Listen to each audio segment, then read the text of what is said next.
Segunda Epístola de Pedro, capítulo 1, vamos ler.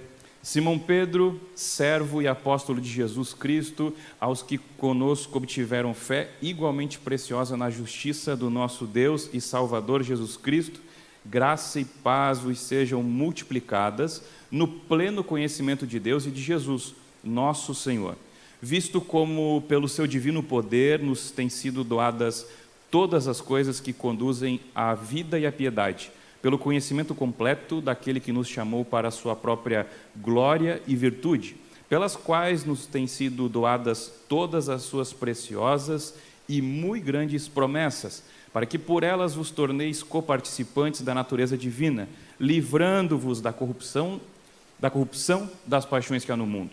Por isso mesmo, vós, reunindo toda a vossa diligência, associai com a vossa fé a virtude, com a virtude o conhecimento, com o conhecimento o domínio próprio, com o domínio próprio a perseverança, com a perseverança a piedade, com a piedade a fraternidade e com a fraternidade o amor.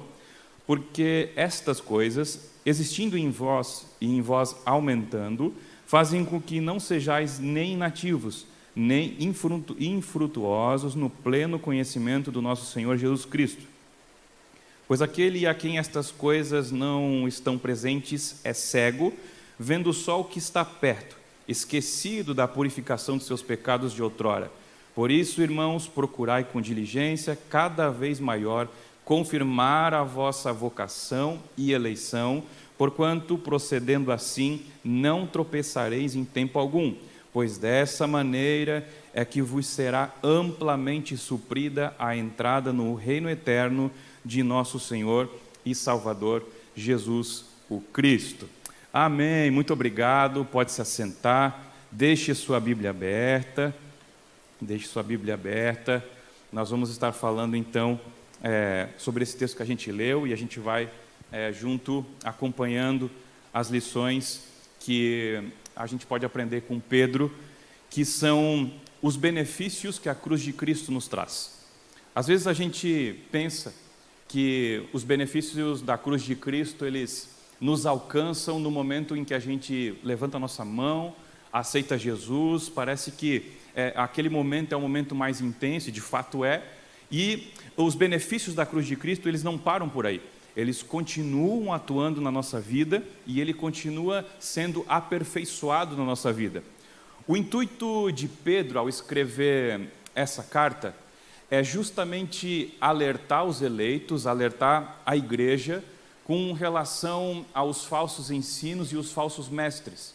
A gente vai ver no próximo capítulo, que é o capítulo de número 2, ele fazendo essa atenção, chamando a atenção do povo por causa dessas pessoas que dissimulam no meio do povo e acabam praticando ou trazendo, então, essas ideias, essas falácias que não são o Evangelho de Jesus. E no capítulo de número 3, ele faz um alerta e ele diz assim, olha, nós precisamos estar firmes, precisamos estar junto com Jesus, junto com Cristo, porque a volta do Senhor é próxima. E ele faz menção até de sinais que acontecerão no final dos dias, no final dos tempos, alertando então todo o povo. Quando Pedro escreve essa carta, a gente vai perceber que no versículo de número 14 desse mesmo capítulo que a gente leu, ele diz que ele está pronto a deixar este tabernáculo, assim como Jesus o fez. Daqui a pouco ele está em Roma, e ele sabe que, por revelação, que ele vai ser julgado e ele vai ser morto por causa do Evangelho. Na primeira carta que ele escreveu, o tema era um pouco diferente.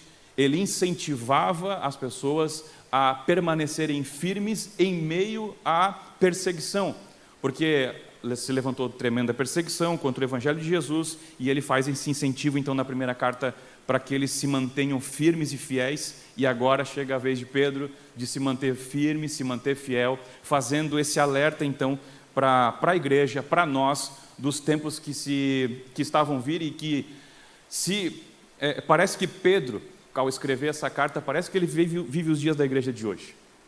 Porque hoje você pega o seu celular e você ouve o que você quer. Você pega aí, você entra na internet, entra no YouTube, você procura a mensagem que mais te agrada. Se a mensagem é contra aquilo que você pratica, ou que as pessoas praticam, contra o pecado, a pessoa, não, essa mensagem aqui não é de Deus, não, vamos para a próxima. Eu quero ouvir uma coisa legal hoje. Hoje eu quero, assim, ouvir uma coisa light. E isso gera, no meio do povo, essas dissensões, geram essas palavras que vão contra o Evangelho de Jesus, e é por isso que Pedro está alertando, não só o povo da época, mas nós também hoje. E você sabe quem é Pedro, você já leu muitas vezes nos Evangelhos, e eu não consigo deixar de comparar o Pedro que, quando foi chamado, e o Pedro que está relatando, ou que está trazendo esse discurso, essa carta aqui agora. O Pedro que nós conhecemos dos Evangelhos é aquele cara que se levanta no meio da reunião, é aquele cara que tem um zelo extremo, ele tem um cuidado com Jesus. Quando a situação estava apertando para o lado de Jesus, ele era o cara que, não, Senhor, vamos sair por aqui, vamos dar um vazar aqui, porque os caras estão atrás de você. Ele cuidava ali do povo, ele era sempre ali destemido, e ele era também, com essa personalidade dele, muito corajoso, muito zeloso, e ele era então assim, meio que o líder da galera. E aí, eu me lembro de várias cenas que Pedro às vezes fala demais, ou que ele é inconveniente, mas eu quero destacar aqui o zelo e ainda mais o amor e a confiança que ele tinha de Jesus, em Jesus, mesmo nessa época. Vocês sabem da história que Jesus convocou os discípulos a atravessar o mar da Galileia, como fez tantas outras vezes. Só que dessa vez Jesus ficaria orando sozinho, e ele manda que os discípulos vão. E os discípulos, no meio da travessia do mar, de madrugada, começa a se levantar o vento, começa a dar ondas, e os discípulos ficam apavorados, começa todo aquele alvoroço. Daqui a pouco eles olham um homem andando por cima da água. Quando se aproxima do barco, eles percebem que é Jesus. Pedro olha, diz: se é o Senhor mesmo, ele diz: sou eu. Então faz o seguinte, me manda andar com você na água, me manda andar com você. Pedro era esse cara, se o Senhor está andando aí, eu também quero andar. E ele saiu do barco e começou a andar. E diz o texto que logo ele percebeu as ondas e ficou com medo.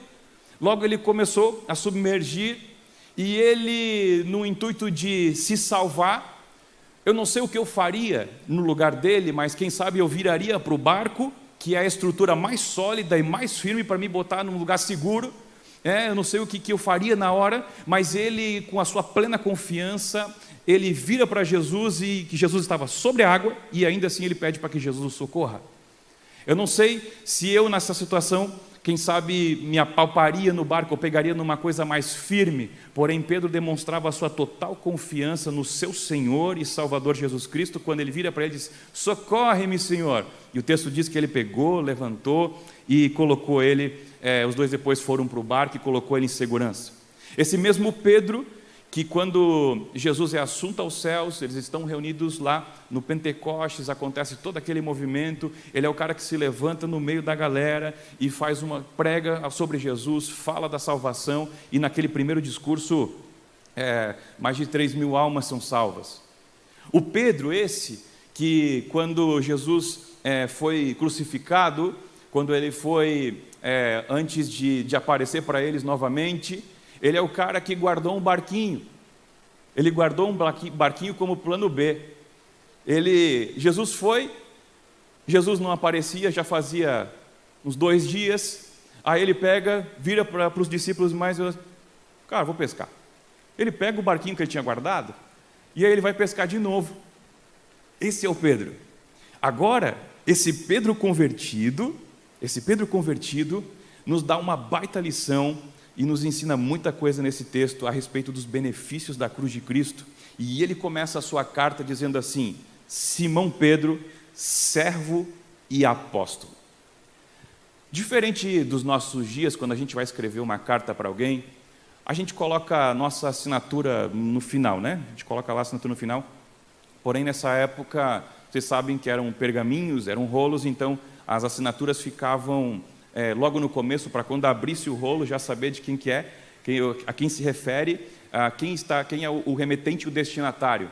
E ele se identifica então como o remetente da carta diz assim: Simão Pedro, servo e apóstolo. Perceba que nessas duas expressões ele está se identificando. Ele não está dizendo assim, eu sou Pedro, ex-pescador, ex-empresário. Não, ele está se colocando como servo e apóstolo. Servo porque ele sabe quem é o Senhor dele. E apóstolo porque ele está chamando a autoridade para aquilo que Deus o chamou e o estabeleceu para fazer. Servo e apóstolo. E aí ele começa a discorrer dizendo para quem que ele está mandando a carta. Ele está mandando a carta para aqueles aos que conosco obtiveram fé igualmente preciosa na justiça do nosso Deus e Salvador Jesus Cristo. E aqui começa a primeira lição que eu quero conversar com você, que está nesse versículo de número 1, chamado justiça ou justificação. Eu confesso para você que quando eu penso no Deus justo e na justiça de Deus, com a minha cabecinha eu não consigo assimilar a grandeza da justiça de Deus. Porque, pensa comigo, você pode pensar no cara mais terrível, no pior dos pecadores, no assassino, sei lá, no estuprador, o pior crime que você pode pensar que aconteça. Se esse cara aceita a salvação de Jesus e se arrepende dos seus pecados, ele é salvo. É muito diferente a justiça de Deus da minha justiça. Jesus ilustra isso quando ele conta uma parábola do cara que tinha uma vinha. E aí ele está lá de madrugada esperando os trabalhadores trabalhar na sua vinha. E eles chegavam cedinho lá, antes do sol nascer, e combinavam com eles o salário, traziam para trabalhar o dia inteiro na sua vinha. E quando chegava no final do expediente, faltando 1 hora, vinha um outro cara e dizia assim: eu também quero trabalhar na sua vinha. E ele pega e recruta esse cara trabalha 1 horinha na vinha, termina o expediente do trabalho, ele chama todos que trabalharam desde cedo até o cara que trabalhou 1 hora, coloca numa fila e começa a fazer o pagamento. Quando ele chega no cara que trabalhou 1 hora, que o senhor da vinha dá o mesmo salário que deu para todos os outros, o senso de justiça nosso apita e diz: opa, por que esse cara está recebendo a mesma coisa do que eu, que trabalhei o dia inteiro e aguentei o sol o dia inteiro para trabalhar na sua vinha? Você está vendo como o nosso senso de justiça é diferente? E aí diz que, Jesus explica que o dono da vinha diz assim: eu estou te dando menos do que eu prometi? Não.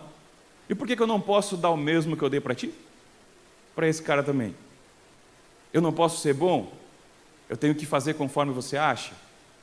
Porque é interessante pensar que Jesus falou que os homens são maus. E esse é o nosso senso de justiça.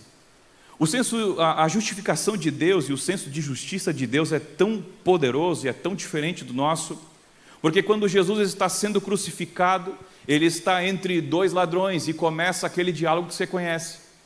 Eles começam a dizer para Jesus: desce da cruz se você é o Messias, se você é o rei mesmo, filho de Deus, desce daí. Até que em um determinado momento um deles percebe que no meio entre eles, no homem da cruz do meio, o homem da cruz do meio não é um criminoso como eles. E ele começa a cair em si e começa a perceber que o criminoso de verdade eram eles.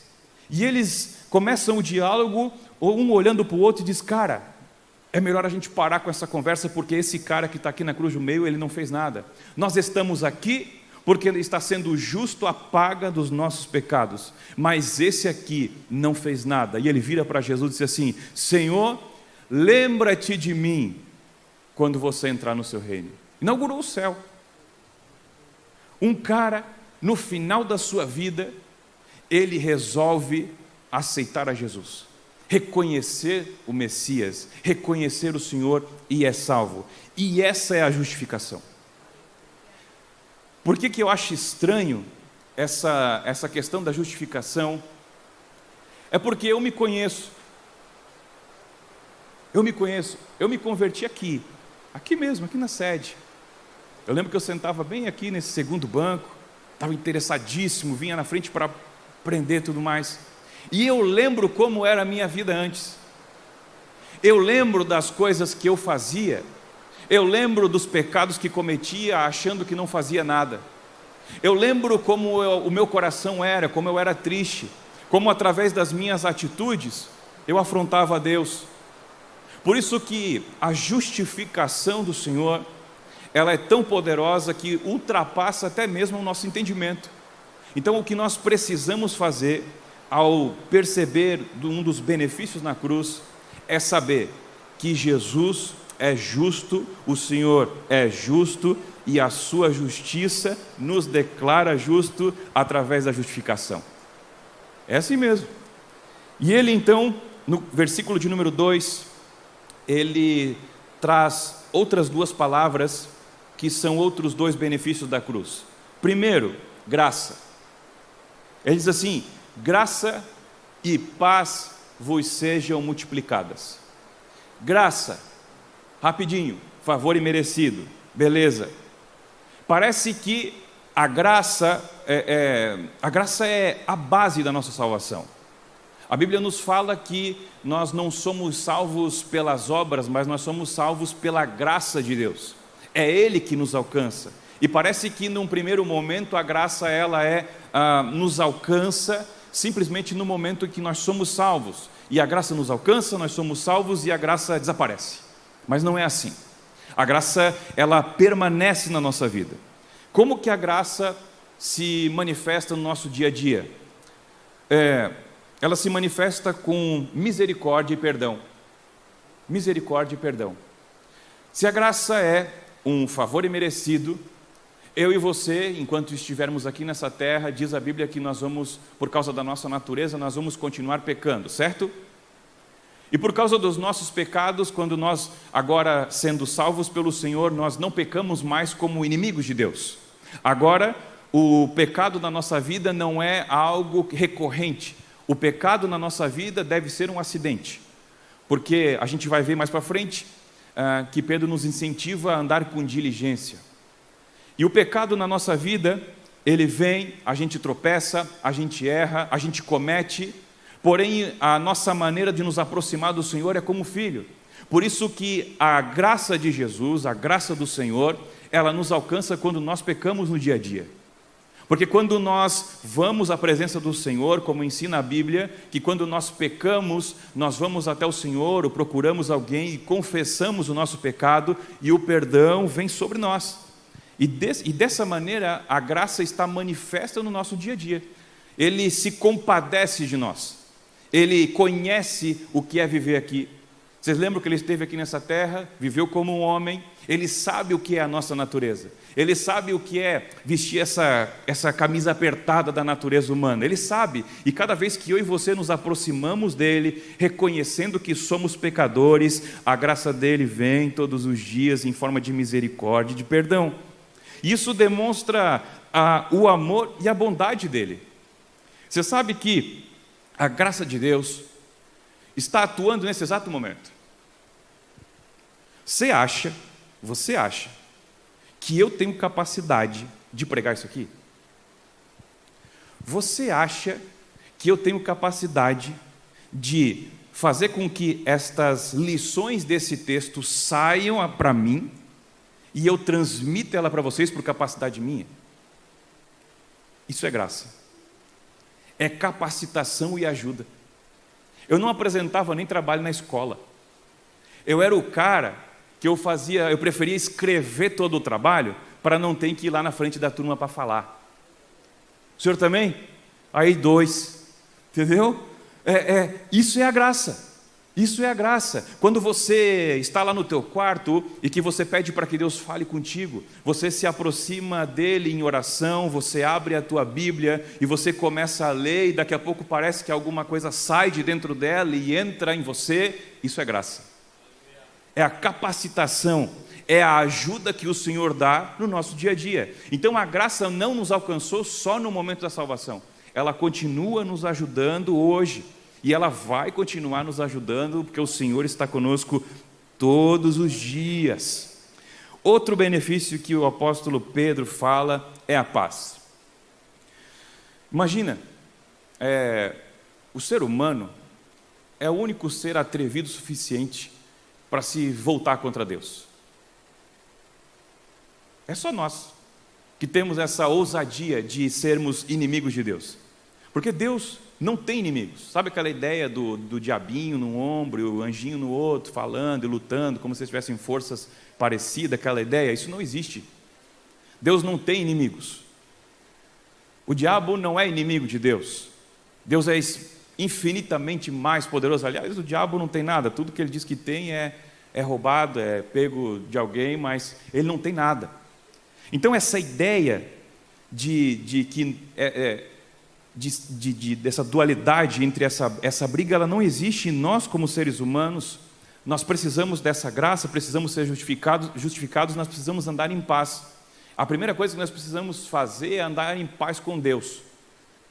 Não existe alguém que consiga viver em paz se não estiver com o Senhor. Não existe. Não é paz. É alguma outra coisa. As pessoas confundem paz, assim, vou viver em paz no céu, a gente vai ficar naquele ambiente assim, todo branco, cheio de nuvem, com aqueles anjinhos do cabelinho encaracolado, tocando arpinha, sabe? Tipo, isso é um marasmo, não é paz não. Paz é você passar as dificuldades, passar as tribulações, e isso não entrar em você, você ficar tranquilo. A primeira coisa que nós temos é paz com Deus. Agora, eu não me aproximo dele como se eu estivesse com medo do castigo dele, você entende? É claro que nós vamos até a sua presença com temor e tremor, porque nós não nos relacionamos com Deus como nós conversamos assim uns com os outros, é diferente, ele é um outro tipo de ser, ele é digno de toda a reverência, mas nós podemos entrar ousadamente na sua presença porque nós estamos em paz com ele. Eu não sei se você já passou por isso, se aconteceu com você, de você brigar com alguém e, sabe, ficar aquela situação estranha, de você não ficar em paz naquela situação. Então, quando a paz de Deus invade a nossa vida, a gente pode chegar diante dele bem tranquilo. Eu fiz uma visita esses tempos, visitei uma pessoa e eu incentivei ela, que ela orasse, que ela buscasse a Deus, e ela pegou e disse assim para mim, eu não posso orar. Eu disse, mas por que não? Eu disse, não, porque eu sou muito pecador. Eu falei, gente, bem-vindo, time. Somos nós, é a gente, somos nós. Nós somos os pecadores, mas a diferença é que a gente reconhece, a gente pode se aproximar dele, ele está esperando a gente se aproximar dele, e ele, bloqueado, por causa que fica trazendo a sua memória, porque ele não permite que a paz de Deus, ele não recebe esse benefício de ser filho de Deus. Nós podemos sim, através da paz, ter paz com Deus, ter paz conosco mesmo, se aceitar. Me deixa eu contar um testemunho para você. Eu conheci um rapaz e ele conta que antes de se entregar a Jesus, antes de conhecer o Evangelho, ele tinha muito problema com ele mesmo, porque ele não gostava da altura dele, não gostava do tipo do cabelo dele, ele não gostava de várias características assim, e isso tomou uma proporção tão forte nele, que ele resolveu tirar a própria vida. E ele foi então, arrumou uma corda, procurou um galho de árvore, viu um barranquinho que dava para ele pular, fazer o serviço. Ele coloca a corda no pescoço e se atira. Quando ele se atira, ele conta assim detalhadamente que ele está com os olhos fechados, aí ele vai abrindo e ele percebe que os joelhos dele estão doendo. Aí ele percebe que não ficou pendurado, a corda arrebentou. Ele cai de joelhos. Quando ele vai abrindo os olhos, ele ouve uma voz que chama pelo nome dele e diz assim, eu te amo. Eu te amo. Você saber que Deus te ama, muda tudo dentro de você. Porque você começa a perceber que você foi montado, que você foi estrategicamente pensado pelo Senhor Criador de todas as coisas. Se Ele te deu essa estatura, esse tipo de cabelo, colocou você aqui nessa cidade, é tudo o controle dEle, nada foge do controle dEle, e Ele precisa de você assim.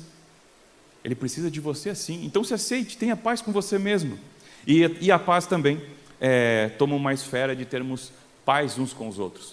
O pastor Jason disse aqui logo no começo, eu achei bem legal.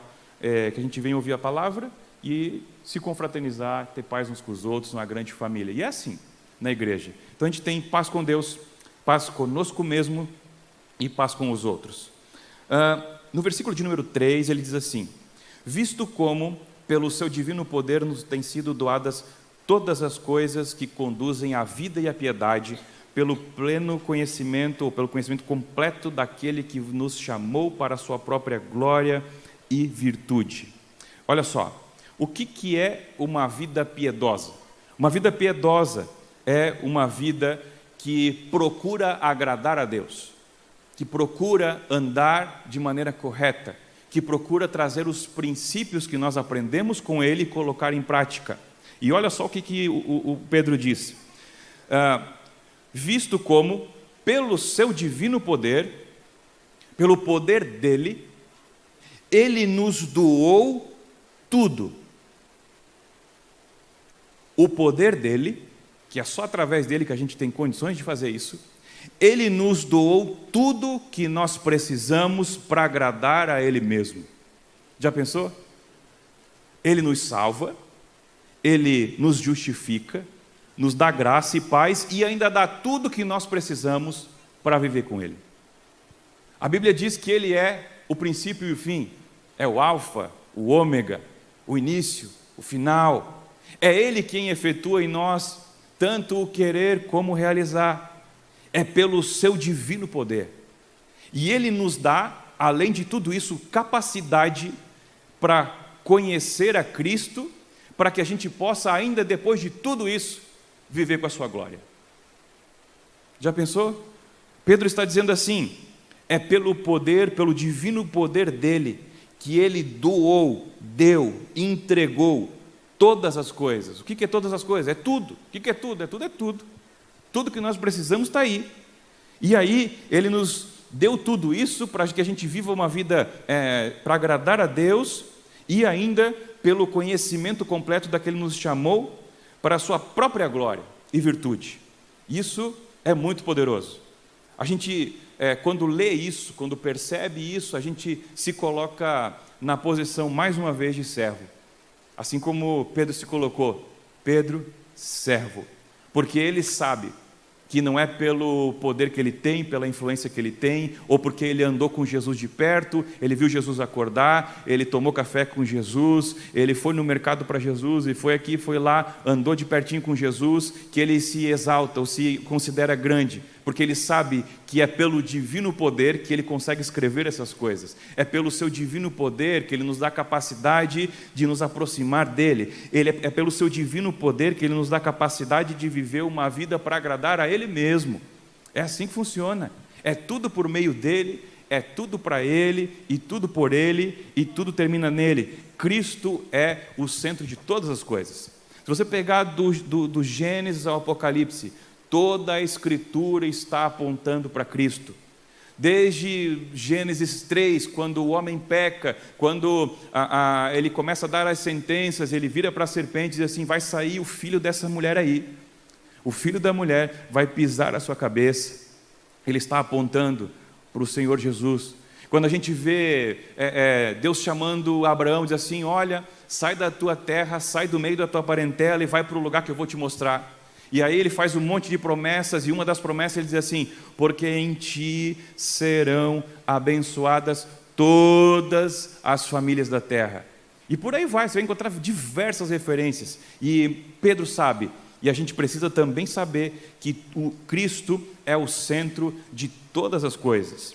E no versículo número 4, mais uma vez, ele vai usar a palavra doadas. Ele diz assim: pelas quais nos têm sido dadas todas as suas preciosas e muito grandes promessas. Olha a ênfase que ele dá: doado, precioso e promessa. Muito grandes promessas. Para que? Tem um propósito isso. Por ela vos torneis coparticipantes da natureza divina, livrando-vos da corrupção das paixões que há no mundo. Aqui eu coloquei a palavra: Deus nos deu propósito. O outro benefício da cruz de Cristo é nos dar propósito. Deus tem um propósito, Deus tem um objetivo Deus tem algo para fazer e para realizar na nossa vida. Se não fosse assim, qual é a razão de estarmos aqui? Não faz sentido, não é? Não faz sentido. Porém, Deus, quando nos chamou, nos capacitou e nos deu vários benefícios, Ele colocou um propósito, e o propósito dá sentido à nossa vida. Quando eu estava lá fora, que não entendia o propósito das coisas, não conhecia Cristo, eu ficava imaginando o que seria da minha vida, não tinha um alvo. É como se eu dissesse para você assim, vamos chegar no terminal do Garcia. Você automaticamente vai pensar na rota, você vai pensar para ir para aquele lado de lá e você vai direcionado. É o propósito, você precisa chegar lá.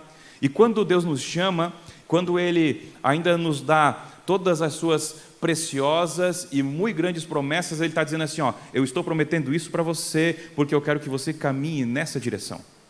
É nessa direção que eu quero que você caminhe, para que você alcance uma coparticipação da natureza divina. Deixa eu explicar. Pedro não está dizendo que a gente vai virar semideuses. Não. Coparticipantes da natureza divina é você ter dentro de você uma outra natureza que combate contra a nossa natureza pecaminosa. Nós dentro de nós temos duas naturezas. A minha luta diária não é com o pastor Jaiso. O meu inimigo diário se chama Tiago. Eu preciso, todos os dias, lutar contra uma natureza que está dentro de mim, que, diz a palavra de Deus, tendenciosa, inclinada para o pecado. Se eu tenho algo inclinado, se eu soltar, ele vai na direção daquilo que ele está inclinado. Porém, essa natureza nós temos que puxá-la. Todos os dias fazer um esforço para que a gente não ceda ao pecado. Jesus falou que aquele que quisesse me seguir, negue-se a si mesmo, tome a sua cruz e venha. Porque quando ele estava com os discípulos e nas muitas conversas que ele teve, e ao falar que ele iria ao Pai, que ele não estaria mais com eles, ele faz uma seguinte afirmação, ele diz, olha, eu vou para o Pai, eu preciso voltar para lá, porém eu não vou deixar vocês sozinhos. Eu vou deixar o outro consolador, o ajudador, o outro igual a mim, para que vocês jamais sejam órfãos, para que vocês não fiquem sozinhos. Então, como que esse Espírito, que é santo, que é o Espírito de Deus, pode morar numa natureza de pecado? Não tem como. Então Pedro está dizendo assim, olha, um dos benefícios da cruz de Cristo é que você se torna coparticipante da natureza de Deus e o Espírito de Deus pode morar em você e você vai ter força para lutar contra o pecado. Agora o pecado não vai mais dominar você. Agora, quem governa a sua vida é o Espírito Santo. Sabe quando você pisa na bola, quando você peca, e eu também? O que acontece imediatamente? A tristeza profunda. Pisei na bola. Errei. É o Espírito Santo se manifestando. É essa coparticipação da natureza divina. Porque essa coparticipação da natureza divina, ela vai fazer com que a gente tenha força para lutar contra os pecados do mundo. Ela tem... perceba uma coisa. Tudo que existe aqui nessa terra, ele é próprio para ficar aqui nessa terra. Qual é o sentido do meu tato? É tocar as coisas que nós temos aqui, coisas materiais. E essas coisas materiais, daqui a 100 anos, dificilmente vai estar aqui, e muito menos eu. Os nossos olhos, a gente enxerga aqui. A nossa fala é para cá. Eu não sei como, mas eu produzo uma onda aqui, que entra nesse aparelho chamado microfone, e sai pelas caixas, e entra num outro aparelho aí que decodifica ondas, que você tem aí na sua cabecinha, que é o seu ouvido, e você começa a entender as coisas.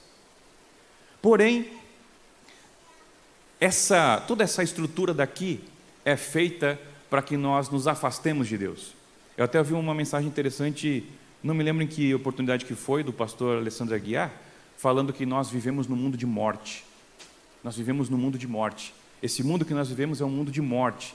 Todos os dias, Satanás, todos os dias o sistema do mundo está querendo te levar para a morte, mas essa coparticipação na natureza divina nos livra disso.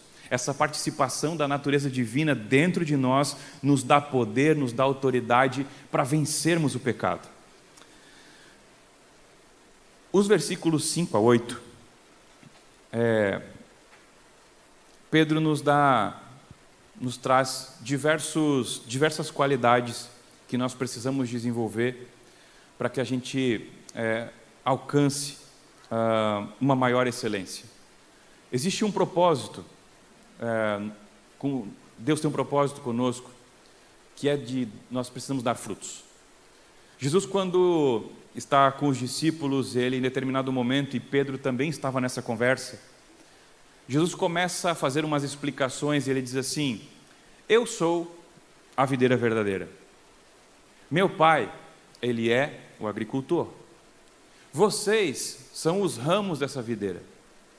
E nós esperamos, e o agricultor espera, meu pai espera, que você dê fruto. Se você der fruto, o meu pai vai limpar, vai ajustar, para que você continue produzindo. Porém, aqueles que não produzem, eles são cortados e depois lançados no fogo. E ele está mostrando o propósito nosso em dar frutos. Essa diligência que Pedro fala, no versículo de número 5, ele diz assim: por isso mesmo. Então a gente agora recebe essas promessas, a gente tem um propósito na vida, a gente é liberto do pecado e a gente é encaminhado para o nosso propósito. Ele diz assim: reúnam toda a vossa diligência. Diligência é esforço, é dedicação. Diligência é você fazer mesmo sem vontade. Diligência é disciplina. Você precisa e eu preciso reunir o que eu tenho de diligência e de força e colocar força nisso. Unir isso com a fé para que eu possa produzir os frutos. Essa fé, quando alguém pergunta, a gente pode perguntar assim: o que é fé? O que você responderia se alguém chegasse fora e perguntasse assim: o que é fé? Quando eu ouço essa pergunta, eu me remeto automaticamente ao texto de Hebreus 11. Fé é o firme fundamento das coisas que se esperam, a certeza e convicção de fatos que nós não vemos. E nós paramos por aí. Se a gente continuar a ler, a gente vai ver que o texto diz, o escritor aos Hebreus diz: pela fé, os antigos tiveram um bom testemunho. Pela fé, nós entendemos que o universo foi formado pela palavra de Deus, de maneira que o visível veio a existir das coisas que não aparecem. E aí começa a relação dos heróis da fé. Só que essa fé que Pedro está dizendo não é uma fé instantânea, como se fosse assim: eu preciso do milagre agora, eu preciso de uma cura, e nessa hora eu coloquei a fé e eu alcancei. Isso é ótimo. Porém, essa fé que Pedro está nos incentivando é uma fé que a gente vai encontrar no final desse mesmo capítulo de número 11 de Hebreus, onde o escritor diz assim: ora, estes caras passaram por provas, escárnios, açoites, foram apedrejados, provados, cerrados pelo meio, tananana, dos quais o mundo não era digno. Essa fé que Pedro está nos dizendo que nós precisamos reunir com diligência o nosso esforço e unir a nossa fé, é uma fé genuína, é uma fé que não depende daquilo que eu consigo ou não sentir. Não é algo que eu consigo somente utilizar quando está tudo bem. Essa fé é uma certeza, claro, das promessas, das coisas que Deus nos prometeu, daquilo que o Senhor falou que faria na nossa vida, que eu vou atrás, eu sigo buscando, mesmo se eu não estou vendo e muito menos se eu estou sentindo. Quando tudo está dando errado, quando tudo está indo ao contrário, eu preciso reunir essa fé e eu preciso continuar. Porque é por causa dessa fé que você está aqui hoje. Porque você reuniu um pouco de diligência, Às vezes o teu dia foi cansativo, você passou dificuldade no trabalho, está chovendo, às vezes tem que pegar o ônibus lotado, aí você tem que, eu quero ir no culto de ensino, você reuniu diligência, você está reunindo, aí você sabe que Deus tem um negócio com você, e aí você pega e coloca isso em prática, e você traz, você mesmo com as dificuldades da vida, você vem, você recebe e Deus abençoa a gente. E aí ele segue falando do conhecimento. Esse conhecimento não é o conhecimento simplesmente de saber, mas é um conhecimento relacional, juntando com o domínio próprio. Domínio próprio não é você, está aqui o Miqueias, sentou na frente, é o cara que a gente sempre usa, né? Miqueias, pisou no meu pé, não, me perdoe, sorte que eu não fosse crente, senão eu já ia pisar no seu também, ou coisa pior. Isso não é domínio próprio. Domínio próprio é como você reaciona, como você reage com alguma situação desagradável. Domínio próprio é quando você está no trânsito e o cara não viu você e fechou você. A gente tem a tendência de achar que o cara fez de propósito sempre. Mas domínio próprio é você pegar a sua reação e peraí, vai que esse cara não me viu. Não é possível, porque ninguém quer jogar o carro em cima do outro. Então, domínio próprio é isso, é como você reage às coisas. A perseverança, persistir em meio à dificuldade, fraternidade, amar as pessoas como se fossem seus irmãos de sangue. A gente, na nossa casa, se a sua não for assim, me ensina como é que é, porque lá não é assim não. Todo mundo tem defeito. Todo mundo tem defeito. Vira e mexe, alguém faz alguma coisa que o outro não gosta. E você também faz para os outros e eu faço também. A gente faz alguma coisa. Porém, a gente não deixa de amar. A gente não deixa de amar. Isso é fraternidade. É você amar alguém mesmo com os defeitos dela. Porque você sabe que você tem os teus, eu tenho os meus e estamos juntos.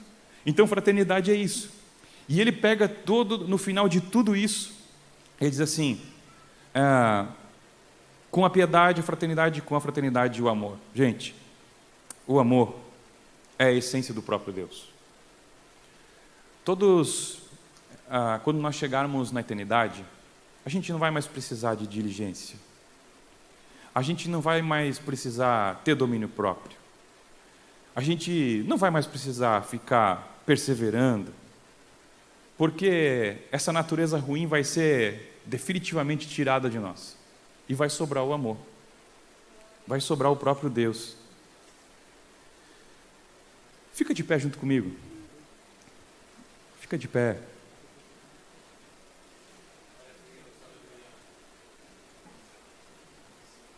Lembra que, no começo, o sentido da carta do apóstolo Pedro é justamente combater os falsos ensinos, é combater os falsos mestres, as conversas, tudo aquilo que se desvirtua do Evangelho.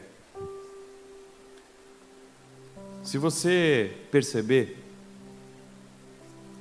os versículos a seguir,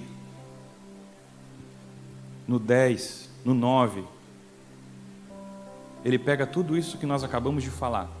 Ele diz assim: pois aquele a quem estas coisas não estão presentes é cego, vendo só o que está perto, tipo um míope assim. E as pessoas que não têm isso, não se dispõem, não pegam tudo isso que receberam, todos os benefícios da cruz de Cristo, não colocam com diligência. Essa palavra diligência aparece 4 ou 5 vezes nesse texto, que é você se esforçar. O reino de Deus não vai cair no teu colo e fazer tudo para você. O reino de Deus não vai cair no meu colo todo dia de manhã e eu posso ficar de braço cruzado, eu não preciso mais lutar. Não, nós precisamos lutar todos os dias. E a intenção de Pedro é que a gente permaneça firme. E mais do que isso, que a gente cresça. Porque quem não faz isso se torna infrutífero. Quem não pratica essas coisas, quem não busca com zelo, não presta atenção em tudo isso, ele se torna infrutuosos no pleno conhecimento de Jesus. Aí cai em qualquer conversa. Cai em qualquer conversa. Está aqui minha esposa. Se você falar assim, não, ela não gosta de chocolate. Não sei se é alguém que não gosta de chocolate, mas você diz assim, não, ela não gosta de chocolate. Eu sei se ela gosta ou não gosta. Ela sabe que eu não gosto de cebola. Se tem mais alguém, não me deixa sozinho nessa. Ela sabe que eu não gosto de cebola. Por quê? Porque nós convivemos juntos. Nós convivemos juntos. Eu converso com ela, ela conversa comigo, a gente tem um relacionamento. Relacionamento.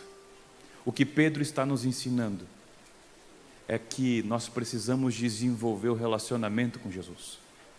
Nós não podemos parar.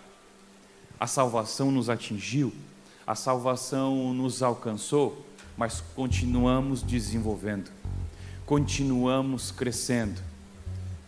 Agora a gente está com um neném de 5 meses. A cada dia aprende uma coisa nova, um som novo, um movimento diferente. A cada dia sai algo, daqui a pouco não acontece mais e assim vai, mas ela está crescendo. E quando o Senhor nos chama, Ele nos chama para crescer, para desenvolver. Porque a palavra de Deus nos ensina que quando nós conhecemos a Jesus e conhecemos a sua palavra, nós não somos levados por qualquer vento de doutrina. Nós não somos levados. A preocupação de Pedro é a nossa. Cada vez menos se tem relacionamento com o Senhor. Como conhecê-lo? Se o pastor Jairson abrir a caixinha de pergunta lá no Instagram, aparece assim, como que eu vou saber a vontade de Deus para a minha vida? Não é assim? Está aqui. Você vai conhecer ao Senhor, saber o que Ele gosta, o que Ele não gosta, se Ele gosta ou não de cebola na maionese. Mas é relacionamento.